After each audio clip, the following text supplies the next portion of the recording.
Good evening and welcome to Vsb News Online for Wednesday, October 29th. I'm Peter Gonzolo. They gathered today in the afternoon sun at the City Hall to give thanks to the first respondents who came to the island's aid after Tropical Storm Faye and Hurricane Gonzolo. Led by the Governor, the Mayor of Hamilton, the Deputy Premier, and comprising all branches of the helping professions and clergy, they gave thanks to God for Bermuda's ability to right the wrath of two storms. Comments from the following participants echo Bermuda's good fortune to have escaped both storms without death or personal injury. I was afraid. I admit I was afraid. And how can I put it? I called home, couldn't get in touch. But when it came to helping my fellow soldiers and our family, it's like it was heartbreaking to see other people with no rules really ain't got a home. But you know, I'm a soft-hearted person. But I'm glad my guys went out there. You know, we put our all in it. We sweat a lot of blood. You know, I put out there. You know, my guys are good. This was my first hurricane in Bermuda. I'd been in a smaller sort of hurricane, a cyclone in Mauritius, but this was my first experience here. And my parents were staying with me at the time, out from the UK, so it was an amazing experience for them. Of course, it was quite scary, as I'm sure it was scary for a lot of people. But I kept telling myself, this building has stood here for 300 years. I trust in the building, and so I was a bit reassured by that. And I was also reassured because I'd been in the EMO meetings beforehand, so I knew that Bermuda was ready, prepared, had good plans in place. So that was reassuring as well. So I was glad when the experience was over, really relieved there were no casualties. That was the main thing. Of course, some people have had individual, really tough difficulties to deal with. But the clear-up has been amazingly quick. I'm really pleased that the HMS Argyle was in and was able to give a hand as well. But the local teams, works and engineering, the regiment, parks, everybody has just been fantastic. A great effort. Well, I think Bermuda as a whole has responded in a neighborly fashion, assisting one another. And I think, as you can see, as you travel around the island, I think everybody's helped one another and the recovery process is going quite well. We in the Bermuda Fire Service, we, as our name suggests, fire service, are here to serve the community, and I think we've done that excellently with a fine group of young men and women who were able to get out there and assist over 100 families who were distressed with regards to whether it had been roof coverings, pumping jobs, or anything that they needed us to do. We actually went to assist them. So I am very pleased with to say that we have served the community in the way that they deserve to be served, very professionally. From a policing point of view, the recovery has gone very well. We've had our guys back on normal shifts now for almost a week. Over the period of the storm, we had everyone on 12-hour shifts. We had people located at the 3 stations just to do reassurance patrols and to make sure that we got out there and did some high visibility policing to make sure nobody thought that they could loot or break into people's houses. So we did a lot of work in the early days, but the later stuff, of course, has been done by the regiment, by parks, in the clear-up. We haven't been so much involved in that. Our key thing has been to make sure that we were seen, make sure that people knew that we were out on patrol and that any lawlessness was not going to be tolerated during the time when everyone else was working hard to clean up the place. As a community, our biggest impediment, like most people, it was the long-term loss of lights. So as a result of that, again, our community came together and helped each other as far as food and ice and perishables and whatnot. So by and large, I think about 90% of our community is back to normal in that area. So I'm feeling very much appreciative of Belco. Belco, I mean, I can't say enough about Belco and what they have done for our community, not only up there in St. Monica's and Frisbee Seal and Parsonsville, but island-wide. Everybody's taking their hats off to Belco and Parks and Works Engineering. So other than our community, but all those people that work for us. Prior to the hurricane, we were just preparing for the hurricane, so we had to reschedule people, determine who can come in and who was unable to come in, and just making sure that people came in prior to the storm so that they wouldn't be traveling during the storm. Okay. Yes. After the storm? After the storm, it was a matter of people being able to get into work on time, so we had staff that stayed behind in order for staff that were coming late or not coming at all so that they would have some relief. And you're relieved that this is all behind you, are you? Yes, I am. Very much so. The Bermuda National Trust has been left an enormous challenge by the ravages of Tropical Storm Faye and Hurricane Gonzolo, with the estimated cost of the damage done to its 250 acres of open space described by Executive Director Jennifer Gray as frightening. National Trust buildings have stood the test of time. They've seen storms like this before, and they have reminded us that they are built strong with great resilience. So yes, we have damage. We have roof damage on some buildings. We have a gable end that fell down on top of another roof. Lots and lots of shutters and railings and doors and windows to replace. But overall, Brian, the National Trust buildings really fared quite well in these storms. We're very, very lucky. Now, of course, they're insured. Now, the most serious thing is your wonderful open spaces, and that's not such a happy story. It's not such a happy story. You're looking at 250 acres of open space across the island, including nature reserves, gardens, cemeteries, and we haven't even finished our assessment. Some of them we can't get into, but it really is quite devastating. I think Bermudians are talking about the sad loss of cedar trees and our endemic palmettos. That is sad to see. The heavy rains in August didn't help because it means that the ground is saturated and the roots can lift up more easily. But every single open space across the island pretty much is devastated, with felled trees, damage to walls, cemeteries. We have obelisks and headstones that have been damaged and smashed. The gazebo at the Royal Navy Cemetery took flight and disappeared. Oh. It is no longer. The gazebo at Waterville has been damaged. Lots of cemetery walls. It's just going to take months and months and a huge amount of resources to get these things back up to grade. And you're not insured? Open spaces are not insured, no. Nobody. So it's been a mixed blessing then? Yeah, I think Bermuda in general, we celebrate with everybody. We have no loss of lives. We are a resilient people, as we show over and over again in these storms. For the National Trust, this does pose a huge challenge for us. It's going to take a lot of time to restore.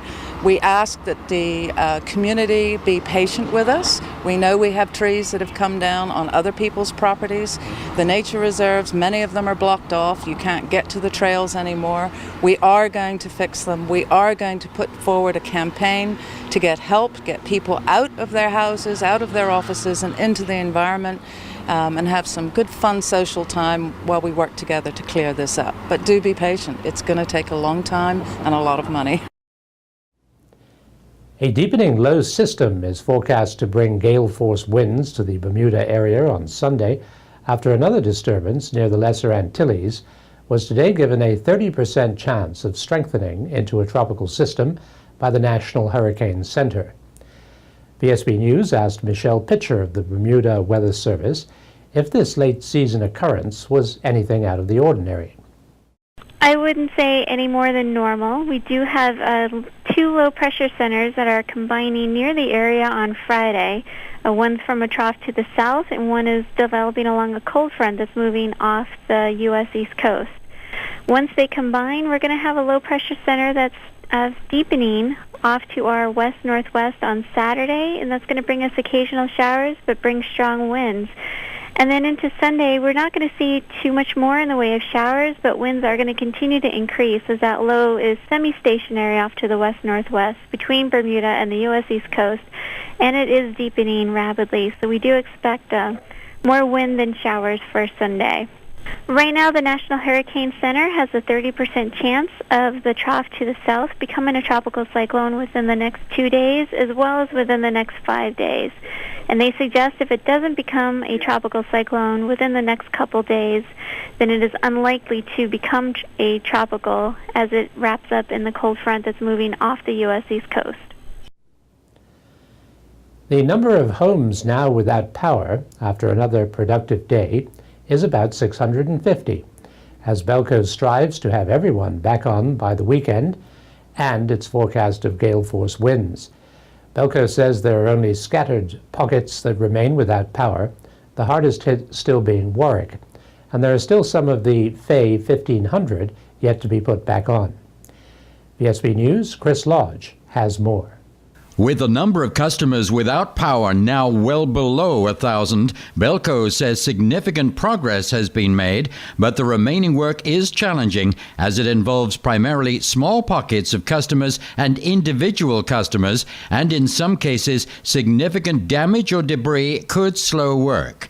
The target for completion remains unchanged at this point, early this coming weekend. Meantime, BIU President Chris Ferbert has extended his gratitude on behalf of the officers and members of the BIU to the workers at the Parks Department, custodians, the Department of Works and Engineering, and other government workers who've assisted and continue to assist with the cleanup and restoration of the island after the two storms, Fay and Gonzolo. In particular, he thanked the Bermuda Fire Service staff who came to the aid of the BIU on the Saturday after the hurricane, as water had collected on the roof, causing some damage to the offices below. The union boss concluded his statement last night by saying, with the government's continued insistence that privatization, outsourcing, and mutualization is the way forward, I contend that no private company would have been able to carry out the restoration work that was required in such a short space of time. I'm Chris Lodge, Vsb News.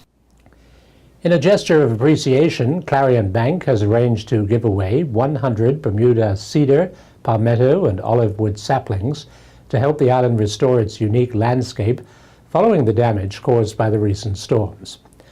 The bank is inviting customers and residents alike to take part in the free project, which will see the native and endemic species offered on Thursday on a first-come, first-served basis at the Clarion Main Banking Hall on Reed Street from 11 a.m. to 2 p.m. Full advice will be provided to recipients on how to safely plant and care for the trees and plants. A bank spokesman said the reforestation project was its way of helping the community breathe new life, new energy, and new determination into this island home.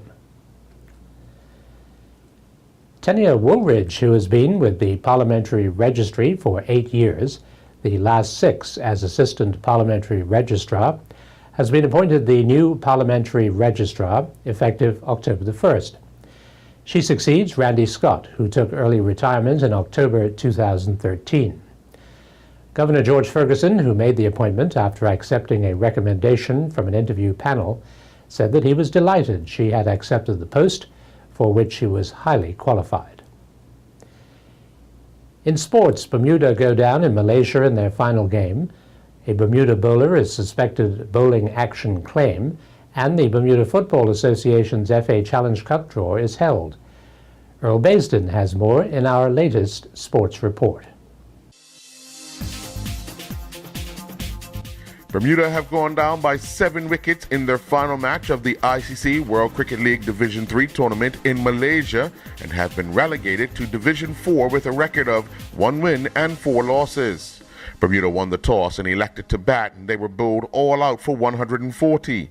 Kamal Levrock was the top scorer with 27, while Onias Bascom, Captain Malachi Jones, and Jordan De Silva all added 18 runs. Frank Newsbaga was the pick of the Uganda bowlers, who had 3 bowlers take 3 wickets each. He returned figures of 10 overs, 3 maidens, 3 for 26. In reply, Uganda scored 142 for 3 with Raja Mukasa, the top scorer with 86. Dion Stovall was the pick of the Bermuda bowlers with figures of 6.5 overs, 2 for 30. Staying with cricket news from Malaysia, Alan Douglas has been reported for a suspected illegal bowling action under the ICC regulations for the review of bowlers' report with the suspected illegal bowling actions following Bermuda's match against Singapore during the Pepsi ICC World Cricket League Division 3 match in Malaysia on Monday.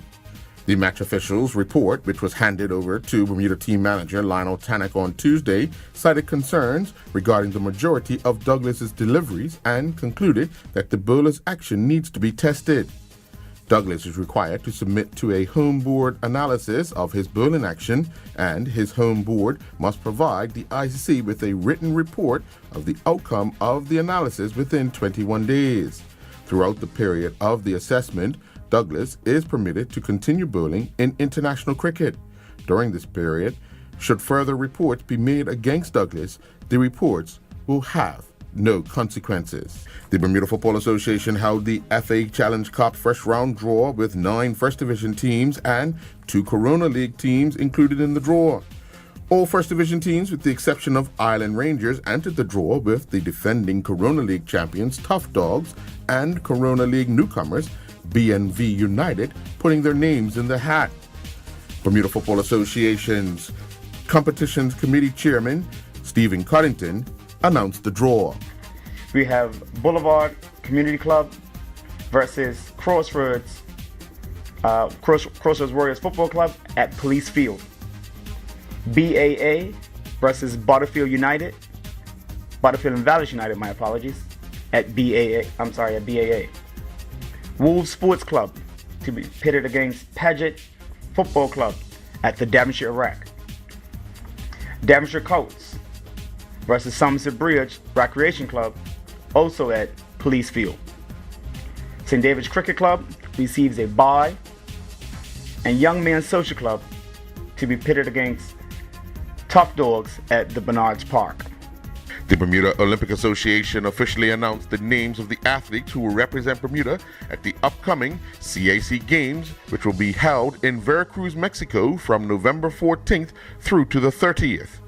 41 Bermudian athletes will compete in sports such as athletics, cycling, equestrian, swimming, sailing, hockey, and rugby sevens. The athletes will be accompanied by Chef de Mission Donna Watson and Deputy Chef de Mission Couture Horton Parent Chief. The following athletes will compete for Bermuda at the CAC Games, and they include Tyrone Smith and Cheyenne Smith in athletics. In cycling, Bermuda will be represented by Nicole Mitchell, Dominique Mayo, and Zanique Williams. Virginia McKee will compete in dressage, while Jillian Teixeira and Patrick Nisbet will compete in show jumping. In sailing, Cameron Pimentel and CeCe Woolman will take to the waters for Bermuda. In swimming, Julian Fletcher, Roy Allen Birch, and Lisa Blackburn will compete. Bermuda's hockey team consists of Alexandra Wheatley, Azari Thomas, Francesca Takachi, Jennifer Beach, Jennifer Chisnell, Jessica Hollis, Catherine Masters, Keisha Robinson, Maya Palacio, Melanie Fullerton, Renee Greenslade, Rice Trott, Selena Witter, Teese Miners, Yvonne Osborne, and Zuri Phillips. Bermuda's rugby team consists of Andre Landy, Antonio Parent-Chief Leader, Darren Richardson, Jan Cedinho, Joshua Dialli, Kamal Easton, Neville Zool, Patrick Richardson, Summers Bruin, Stephen Husbands, Tashawn De Silva, and Thomas Edwards. The Bermuda National Athletics Association, in conjunction with Swans Running Club, has announced a Race Walking Bermuda seminar. The seminar will take place November 28th through to the 30th, with walk racing like a champion author Jeff Savage and two-time U.S. Olympian Tim Seaman headlining the event. Race walking is a sport that you will see in major festivals such as the Olympics, CAC Games, Commonwealth Games, and others. Donna Watson, the president of the Bermuda National Athletic Association, said we could see racing introduced to the track and field national championships. As Manny stated, once we get race walking into the school system, then we can start introducing race walking events into our national championships. You may or may not know at the CAC level, I know Mexico, a lot of the Spanish-speaking countries have tons of race walkers. So when we attend CAC championships, CAC games, they have race walking competitions. So it would be great for us if we can be taking with our team some race walkers. So hopefully out of this process, we do find some athletes that are gifted at race walking. I'm Earl Baisden reporting for VSB Sports. Thanks for watching VSB News Online for Wednesday, October 29th. I'm Peter Cattell.